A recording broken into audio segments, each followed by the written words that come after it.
இந்த 3 பேருக்கு மட்டும்தான் நன்றி சொல்லுவேன். அதை யாருக்கும் நன்றி சொல்ல மாட்டேன். நான் கேட்குறேன் தெரியாமனா, உங்கள் ஊரில் நாடகம் வச்சுட்டு போய் பாட்டுக்கு 4 பேர் 3 பேர் எந்திரிச்சு போறீங்களே, இது என்ன பழக்கம்னு எனக்கு தெரியலையே. முன்னாடியே கோவில் கும்பாபிஷேகம் தானே, கும்பாபிஷேகம் வச்சு தேதி குறிச்சிருப்பீங்க. அந்த கும்பாபிஷேகத்துக்கு ஒரு நாடகம் வைக்கணும் அப்படின்னு ஒரு முடிவு பண்ணியிருப்பீங்க. முன் பணமும் எங்களுக்கும் கொடுத்துருப்பீங்க. 2 மாதம் 3 மாதத்துக்கு முன்னாடியே முன் பணம் கொடுத்து எங்கள் எல்லாத்தையும் கூட்டிகிட்டு வந்து உங்கள் ஊர் மேடையில் விட்டுவிட்டு நீங்கள் பேசாமல் மரியாதை எல்லாமே எந்திரிச்சு போனீங்கன்னா அப்போ எங்களுக்கு நீங்கள் என்ன மரியாதை செலுத்துறீங்க? இப்போ நான் என்ன கேட்குறேன், எங்களை எப்படி நீங்கள் மரியாதை கொடுக்காம எந்திரிச்சு போறீங்களோ, மரியாதை கொடுக்காத கிராமத்தில் நமக்கு என்னப்பா வேலை? நாங்கள் எல்லாரும் கிளம்பும் போது எங்களுக்கு கொடுக்க வேண்டிய காசை கொடுங்க. யார் என்ன பொறுப்பாளர்? காசு வாங்க நம்மளுக்கு என்னன்னு உங்களுக்காக தானே நாங்கள் வந்திருக்கோம்.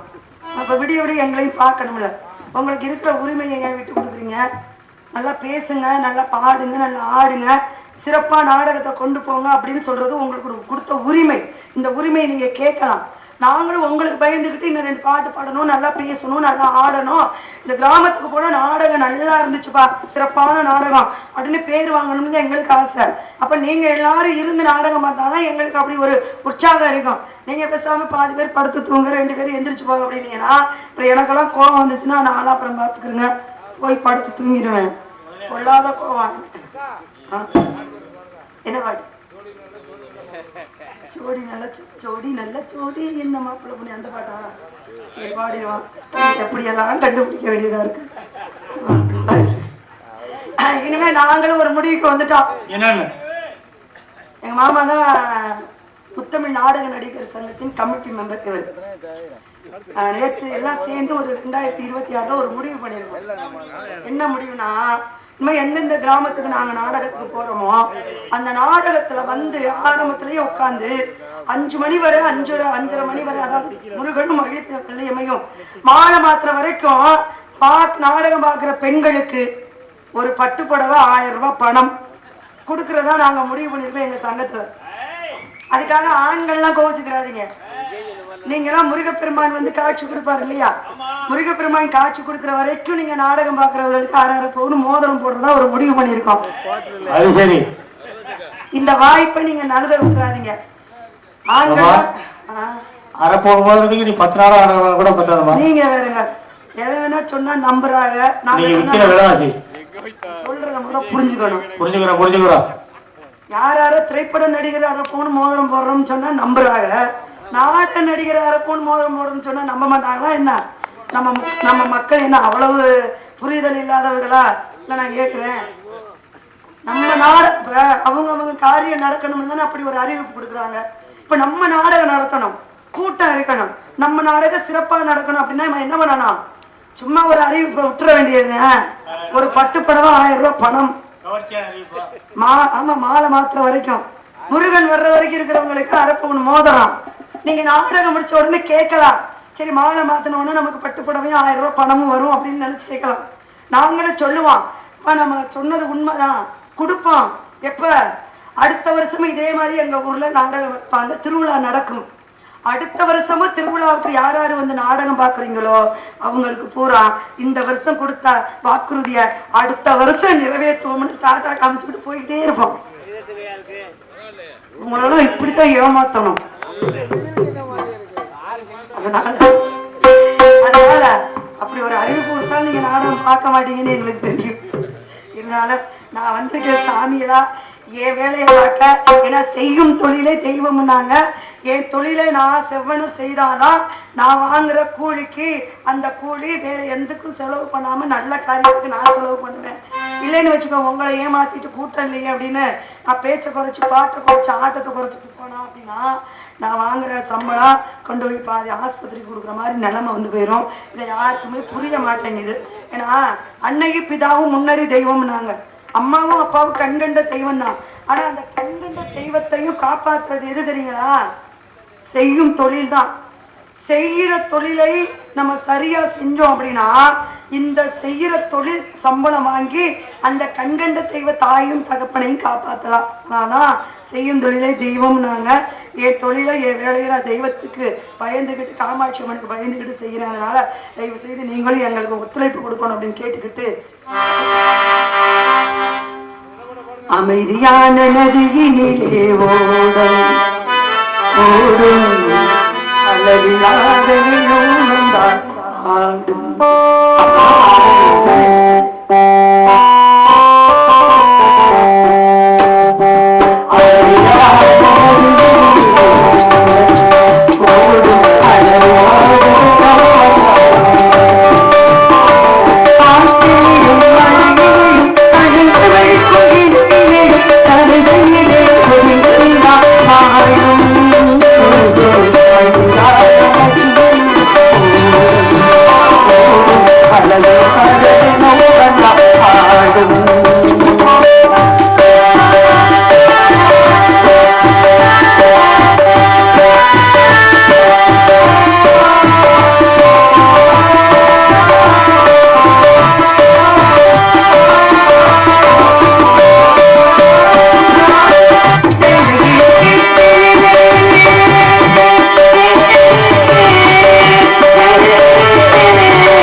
நந்தி மகத்தினை ஞான கொழுந்தினை புந்தியில் வைத்து அடி போற்றுகின்றேன் வாக்குண்டான் நல்ல மனமுடைய மாமலரை நோக்குண்டான் மீனின் நுடங்காது பூ கொண்டு துப்பா திருமீன் தும்பிக்கை யான் பாதம் தப்பா தாருவார் தமக்கு கடவுள் இங்க வரணும். கடவுள்னா சாதாரணப்பட்ட கடவுளா? எவ்வளவு மிகப்பெரிய கடவுள். யார்? உலகத்துக்கே ஒளியை கொடுக்கக்கூடியவர், உலகத்திலேயே ஒரு ஆண்மகன், உலகத்திலேயே ஒரு அழகானவன், உலகத்துக்கே ஒரு ஆற்றலானவன் யார் அப்படின்னா அவர் தான் அந்த கிழவன். கிழவன் சொன்ன பார்த்தீங்களா? கிழவன் கிழவன் என்றாலே தலைவன். தலைவனா சாதாரண தலைவன் அல்ல, தமிழுக்கே தலைவனுடைய மகன். தலைவனே அப்பானா இப்ப மகன் எப்படி சொல்றது? மகன் அப்படித்தானே சொல்ல முடியும். அப்பாவுக்கு இல்லாத பெருமை மகனுக்காம். ஏன்? அவருக்கு சடாச்சரம், அவருக்கு பஞ்சாட்சரம், இவருக்கு சடாச்சரம். அவருக்கு 5 எழுத்து மந்திரம், இவருக்கு 6 எழுத்து மந்திரம். எழுத்துலயும் ஒரு எழுத்து கூட. அதனாலதான் நம்ம எல்லாரும் தமிழை பேசும் பொழுது தமிழ் கடவுள் முருகப்பெருமானையும் சேர்த்து பேசணும். கிழவன்னு சொன்ன பாருங்க, வேற யாரும் இல்லை, நம்ம சுப்பிரமணிய கிழவன். ஆமா, அவர் தான் இந்த உலகத்துக்கே தலைவன். தமிழுக்கு தலைவன் முருகப்பெருமான். யாரு? தமிழ் கடவுள். தமிழுக்கு தந்தையானவர் சிவபெருமான். தமிழுக்கு தாத்தா ஊவை சாமியநாதர். தமிழுக்கு கிழவி யாருன்னா அவதான் அபயமுதாண்டி. அதனால்தான் தமிழை பேசும்போது தெளிவா பேசணுமா. தமிழை எவ்வளவு தூரம் நல்லா பேசுறோமோ முருகப்பெருமான் ஆயுள் அள்ளி எழுதி கொடுப்பாரு. எனக்கு உண்டான மொழியை எவ்வளவு தெளிவா பேசுறீங்களேப்பா, நீங்க நல்லா இருக்கணும் அப்படின்னு கடவுள் அருள் கொடுப்பாராம். அதனாலதான் கை தோண்டி மண் தோன்ற காலத்துக்கு முன் தோன்றிய மூத்த குடியில் வீர வாழோடு பிறந்தது தமிழ்.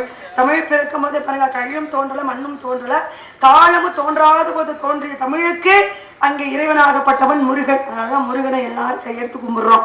ஒரு விஷயம் நடந்துச்சு தெரியுமா? 3 வருஷத்துக்கு முன்னாடி மதுரம்பதியிலே மீனாட்சி அம்மன் சொக்கநாதன் ஆட்சி புரியக்கூடிய மீனாட்சி பட்டணத்துல தமிழ் கடவுள் முருகப்பெருமானுக்கு மிகப்பெரிய மாநாடு போட்டிருந்தாங்க. எல்லாருக்கும் தெரியும், முருகப்பெருமானுக்கு தமிழ் மாநாடு போட்டிருந்தாங்க. எல்லாரும் 5 லட்சம் பேர் கலந்துக்கிட்டாங்க. 5 லட்சம் பேர் கலந்துக்கும் போது முருகப்பெருமானுடைய திருப்புகள், முருகனுக்கு உண்டான விஷயங்கள் எல்லாமே போற்றி பாடி துதித்து கொண்டு இருக்கும்போது ஒருத்தரத்தை கேட்டாங்க, ஏவா இன்னைக்கு தமிழ் கடவுள் முருகப்பெருமானுக்கு மாநாடு போட்டிருக்காங்க. எப்பவுமே இந்த அரசியல் மாநாடு போடுவாங்க, வேற ஏதாவது மாநாடு தானே போடுவாங்க. ஆனா தமிழ் கடவுள் முருகப்பெருமானுக்கு மாநாடு போட்டிருக்காங்களே, இந்த மாநாட்டை பற்றி தங்களுடைய கருத்து என்னன்னு கேட்கும்போது ஒருத்தர் சொல்லியிருந்தாரு. அப்ப உள்ள கல்வித்துறை அமைச்சர், எங்களை பொறுத்த வரைக்கும் தமிழ் கடவுள் முருகன் அல்ல அப்படின்னு இருந்தாரு. அன்னைக்கு அவர் முருகப்பெருமானை நிந்தித்தார். இந்த கடவுளை நிந்தனை செய்யக்கூடாதுன்னு சொல்லுவாங்கல்ல, தாயை பழித்தாலும் தண்ணியை பழிக்க கூடாதுன்னு சொல்லுவாங்க. ஏன்? சாக போற நிலைமையிலும் அழுக்கு தண்ணியா இருந்தாலும் ஒருத்தன் விக்கிக்கிட்டு இருந்தா அந்த தண்ணி உதவுமா. அதனாலதான் தாயை பழித்தாலும் தண்ணியை பழிக்க கூடாது, உப்பு தண்ணியா இருந்தாலும் குடிச்சு வளருங்க அப்படின்னு சொல்றதுக்கு காரணம். அப்ப யாரை நிந்தித்தாலும் தெய்வம் நிந்தனை செய்யக்கூடாது. என்னைக்கு அவர் அப்ப சொன்னாரோ 3 வருஷம் கழிச்சு அதற்கு உண்டான பலனை இப்ப அவர் அணிவித்தார். அப்ப எங்க கொண்டு போய் கடவுள் வச்சிருக்காரு? அங்கதான் வைப்பார். நமக்கெல்லாம் தெரியாத தமிழ் கடவுள் முருகன் தான் அப்படின்னு எல்லாருக்குமே தெரியும். அப்ப சொன்ன கல்வித்துறை அமைச்சர் இப்ப எங்க இருக்குன்னு காணலாம். ஆனா இப்ப ஒருத்தர் சொல்றாருப்பா, அவங்க எல்லாருக்குமே தெரியும், விவசாயத்தை காட்டிலும் மிக கடுமையானது விளையாட்டுத்துறைன்னு. இந்த விளையாட்டுத்துறை அமைச்சர்னு ஒருத்தர் சொல்றாரு. அவரெல்லாம் சோத்தை தின்னுட்டு தானே போய் சொன்னாரு. நம்மளாம் யோசிக்க வேண்டியதானே இருக்கு. விவசாயம் எவ்வளவு பெரிய கடினமான, விவசாயத்தை கொண்டு போய் எதோட ஒப்பிடணும் அப்படின்னு கூடவா ஒரு அந்த இது இல்ல. இதெல்லாம் நமக்கு தெரியுது, என்ன சொல்லக்கூடாதோ அப்படின்னு சொல்றாங்க. என்ன தெரியல, நம்ம தலையெழுத்து கேட்க வேண்டியது ஆகி போச்சு. காலை எங்க போய்கிட்டே இருக்குதுன்னு தெரியல. எங்கடாவது மாற்ற வேணும் எல்லாரும் சேர்ந்து மாட்டி கொண்டு விட்டுட்டீங்க, மாத்திரமா மாட்டி கொண்டு விட்டுட்டீங்க. என்னென்னமோ நடக்குது, சகிக்க முடியல, ஜீரணிக்க முடியல. அதனால ஒரு அம்மா சொல்றாங்க, ஒரு அமைச்சர் அம்மா சொல்றாங்க, நாட்டுக்கு என்னென்ன நல்ல கருத்தையும் சொல்லவே இல்லை.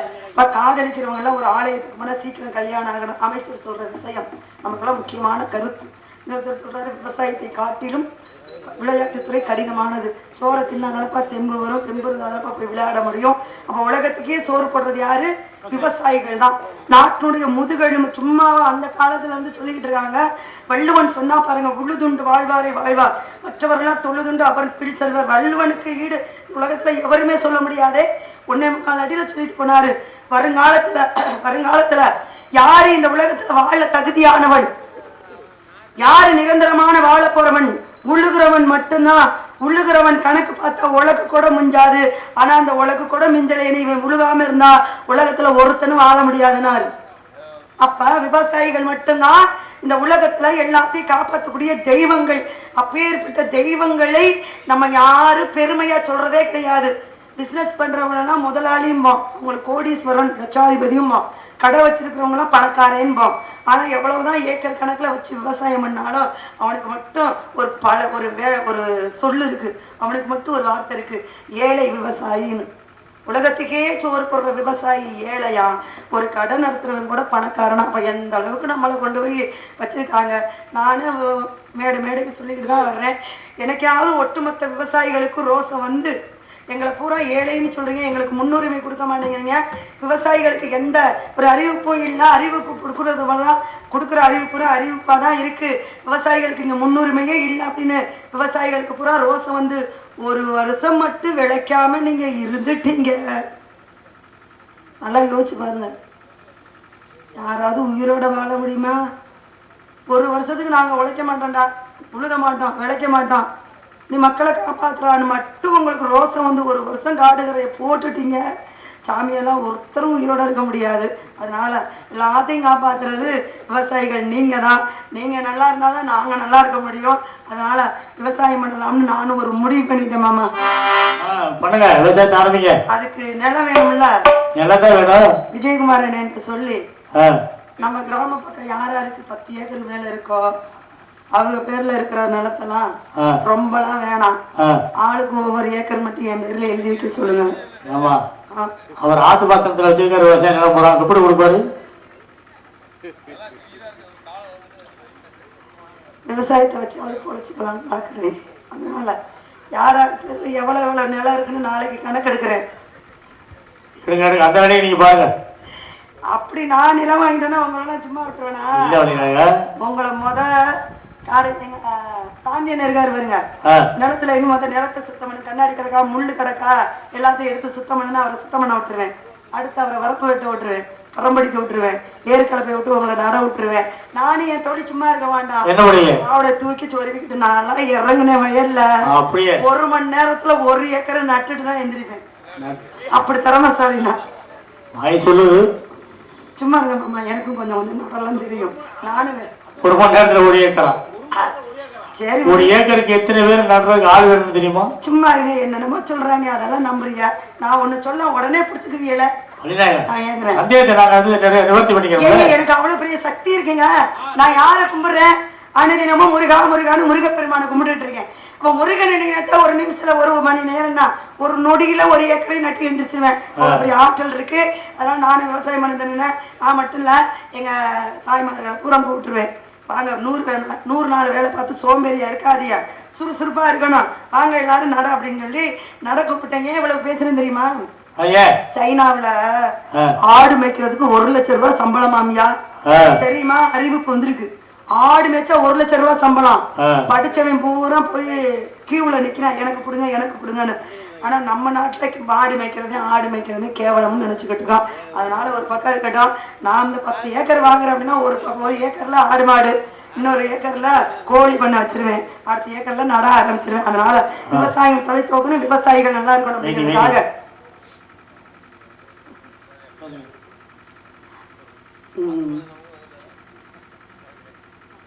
இங்கே சிறப்பான முறையில் எவ்வளவுதான் பணம் காசு இருந்தாலும் அது பொறுமையா அது பொறுப்போடு வேலை பார்க்கணும். அந்த முறையில சிறப்பான முறையில் இந்த கோவிலை கட்டி கும்பாசம் வரைக்கும் சிறப்பான முறையில் கும்பாசத்தை முடித்து இன்னும் மண்டலாபிஷேகம் வரைக்கும் சீரும் சிறப்பாக பார்த்து கொண்டிருக்கின்ற பாசத்துக்கு மறுபடிய அருமையான குடேஸ்வரன் அவர்களுக்கு நமது பரணை குறிப்பு சார்பாக கொண்டாடி அமைக்கிறார்கள்.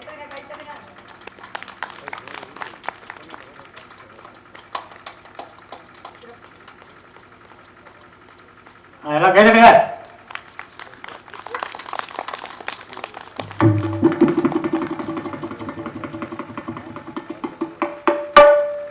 பொன்னாடை போற்றிய நெருக்குப்பை குடும்பத்தாருக்கும் எனது அருமை மைத்தினருக்கும் நன்றி நன்றி நன்றி. அப்படியா சொல்லுவாங்களே, நெல்லுக்கு இறைத்து நீர் வாய்க்காய் வழி ஓடி அங்க புள்ளுக்கும் பசியுமா பொருளையும் நல்லார் ஒருவரை உள்ளார் அவர்வருக்கு எல்லோருக்கும் பிரியமில்லை. கிராமத்துக்கு எவ்வளவோ வசதிகள் இருந்தாலும் வாய்ப்புகள் இருந்தாலும் இது மாதிரி ஒரு ஆளு துணிச்சலா இறங்கி எல்லா பொறுப்பையும் ஏற்று இந்த மாதிரி சிறப்பா செய்யறதுனாலதான் நாடும் நல்லா இருக்கு, நம்மளும் நல்லா இருக்கும். அதனால ஐயாவுக்கு கோடி கோடி நன்றி. இன்னும் 100 வயசு வரை இல்லை 150 வயசு வரைக்கும் ஐயாவுக்கு ஆயுள் இருக்கணும். அந்த ஆயுள் இருக்கிற வரைக்கும் நல்ல நடை உடை பாவனையோட இதே போல சிறப்பான விஷயங்கள்லாம் செய்யணும் அப்படின்னு முருகப்பெருமானை வேண்டிக்கிட்டு விவசாயம் பண்ணணும்னு சொன்னேன் தெரியுங்களா? எப்ப தெரியுமா? தென்பாண்டி பாட்டோட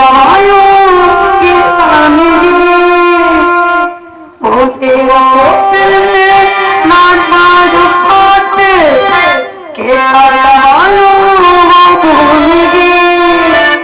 என் பேச்சு மூச்சு நீ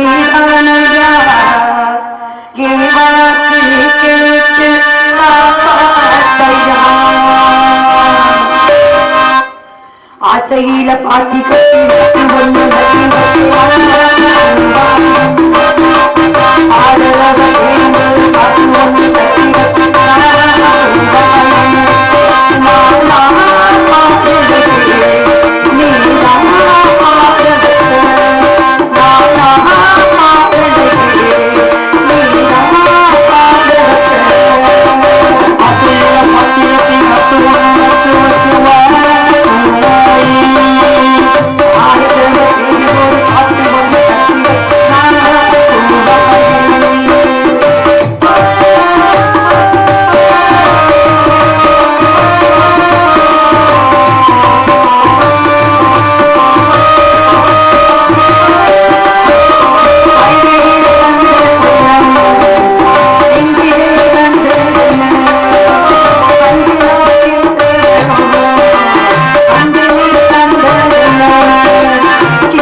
நாட்டுக்காக உழைத்தவர்கள் எவ்வளவோ பேரு. இங்கே வள்ளியார் அடித்து கொண்டிருக்கின்ற அருமை சகோதரி RS தேன்மொழி அவர்கள் மிகவும் சாமர்த்தியமாக பேசி ஊர்ல ஒரு வீட்டுக்கு 1 ஏக்கர் நல்லா கேட்டிருக்காங்க. அவன் 1 ஏக்கர் இல்ல 2 ஏக்கர் கூட கொடுக்கலாம். அவங்க பேச்சு திறமைக்கு என்று பாராட்டி அருமை அந்த குணசேகரன் அவர்கள் ரூபாய் 81 அன்பளிப்பாக இருக்கிறார்கள். இது அட்வான்ஸ் 1 ஏக்கர். நான் கொடுக்கணும், பரவாயில்ல. அவங்களே எனக்கு கொடுத்து பணமும் கொடுத்து விவசாய நிலமும் கொடுக்குறாங்கன்னா ரொம்ப சந்தோஷம்.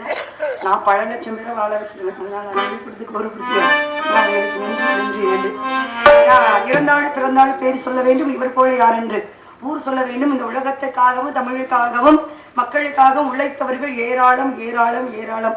அவர்களுடைய உழைப்பு இல்லை, அவர்களுடைய உணர்வு, அவர்களுடைய தியாகம் இல்லை அப்படின்னா தேசியமும் தெய்வீகமும் என்னுடைய 2 கண்கள். தேசியம்னா என்ன? இந்த தேசமே என்னுடைய இன்னொரு ஒரு கண்.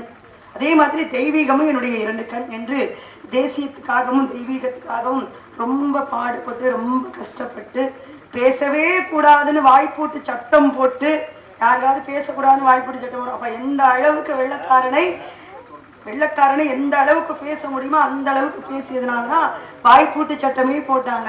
வேறுவிட வாய்ப்பூட்டு சட்டம் போட்டாலும் என்னுடைய இனத்துக்காகவும் என்னுடைய மொழிக்காகவும் என்னுடைய மக்களுக்காகவும் நான் பேசிக்கிட்டே இருப்பேன்னா அதை உடைத்து பேரும் புகழும் பெற்றவர் தென்னாட்டுடைய சிங்கம் என்று பெயர் பெற்ற தென்னாருடைய சிவனை போற்றி எந்நாட்டவருக்கு இறைவா போற்றிமாங்க. தென்னாட்டுல மட்டும்தான் சிவபெருமான் இருக்காரு அப்படின்ற ஒரு கணக்கு வடநாட்டுக்காரனுக்கு. ஆனா தென்னாட்டுல சிவன் மட்டும் கிடையாது, தென்னாட்டுல ஒரு சிங்கமும் இருக்கு. அப்படின்னா ஐயா தேவர் திருமகனார் தான் அவருடைய பாடலை கேட்டிருக்காங்க. அவருடைய பாடலை ஒன்றை பாடிவிட்டு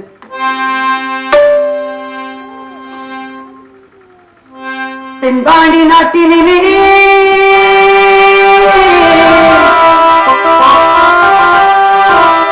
தென்பாண்டி நாட்டிலே சேதுபதி பூமியிலே சேதுபதி பூமியிலே.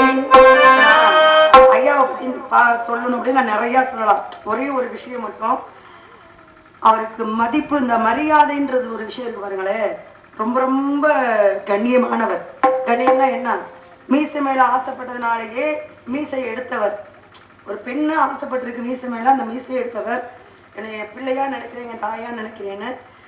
பச்சை குழந்தைய கை குழந்தைய கொண்டு போய் பெண் குழந்தைய கையில கொடுத்தாலும் கையில வாங்க மாட்டார். ஏன்னா பெண்கள், எந்த பெண்களையும் என் தாயை தவிர எந்த பெண்களின் குழந்தையாக இருந்தாலும் தொடமாட்டேன் என்று ஒரு வைராக்கியத்தோடு வாழ்ந்தவர். அதனால பெண் குழந்தையை கொடுத்தாலும் இதுக்கு மீனாட்சின்னு பேரிடுங்க அப்படின்னு சொல்லிட்டு வந்துடுவார். அயல் நாட்டுக்கு போகும்போது வரவேற்பு, அந்த நாட்டினுடைய கலாச்சாரம், யார் யார் எந்தெந்த பெண்களுக்கு நீளமான கூந்தல் இருக்கோ அந்த நீளமான கூந்தல் உடைய பெண்கள் எல்லாம் படுக்க வச்சு அந்த கூந்தலை விரிச்சு அந்த கூந்தல்ல தான் நடக்க வைக்கணும். அந்த நாட்டினுடைய வரவேற்பு கலாச்சாரம் அதுதான். ஐயாவுக்கு அப்பேற்பட்ட பர்மாவில் ஐயாவுக்கு அப்பேற்பட்ட ஒரு வரவேற்பு கிடைத்த பொழுது எங்க நாட்டுல பெண்கள் எல்லாத்தையும் நாங்க தெய்வமாக பாவிப்போம். தெய்வமாக நடத்தக்கூடிய, கையெடுத்து கும்பிடுற தெய்வமாக இருக்கக்கூடிய பெண்களுடைய கூந்தல்ல தான் நான் நடந்து உங்க நாட்டுக்கு வரணும். அப்படின்னா உங்க நாடும் தேவையில்லை, உங்களுடைய நாட்டு கலாச்சாரமும் எனக்கு தேவையில்லைன்னு உடனே பிறப்பிட்டு வந்தார். பெண்களுக்கு எவ்வளவு பெரிய ஒரு மதிப்பு கொடுப்பார். நம்ம தேவரையாவுடைய அவருடைய புகழை பேசுவதும், அவருடைய அவருக்காக நம்ம மொட்டை எடுக்கிறது வருடம் ஒரு தடவை பசுமனுக்கு போய் அவரை இறைவனா வழிபடுறதுல பிரச்சனை கிடையாது. கொஞ்சமாவது அவருடைய வழிபாடுல கொஞ்சமாவது நம்ம நடக்கணும். இப்ப பெண்களுக்கு ரொம்ப மரியாதை கொடுக்கணும், இந்த நாட்டை நேசிக்கணும், தமிழை நேசிக்கணும், தேசியத்தை நேசிக்கணும். அப்படியெல்லாம் நேசிச்சாதான் அவருடைய ஆத்மா நம்மளை பாராட்டும். நம்மளுடைய வழியில நம்ம பேரை சொல்றது மட்டும் கிடையாது, நம்ம வழியிலையும் நம்ம பிள்ளைகள்லாம் நடக்கிறாங்க அப்படின்னு அவர் ஆத்மாவை சந்தோஷப்படும். அதனால தென்பாண்டி நாட்டினிலே சேதுபதி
தென்னாட்டு பெண்களுக்கு தான்.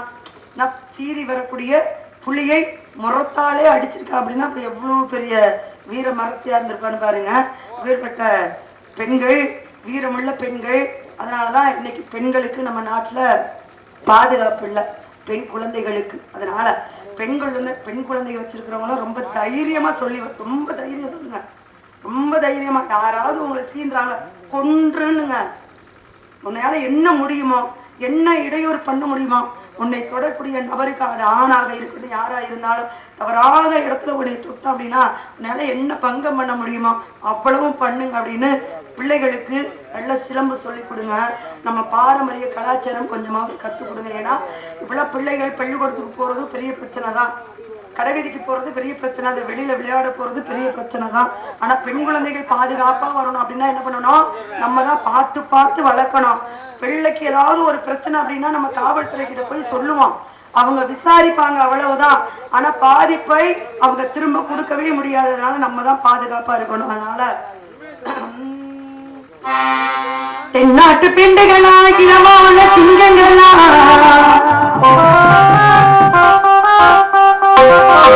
தென்னாட்டு பெண்களா, இனமான சிங்கங்களா, தேவர் கதையனானோ ஆடி வர கேளுங்களா, தேவர் கதையனானோ ஆடி வர கேளுங்களா. தென்னாட்டில் பிறந்தவர்தான் தேவரையார், தேச போட்டு தலைவர்தான் தேவரையார். தென்னாட்டில் பிறந்தவர்தான் தேவரையார்.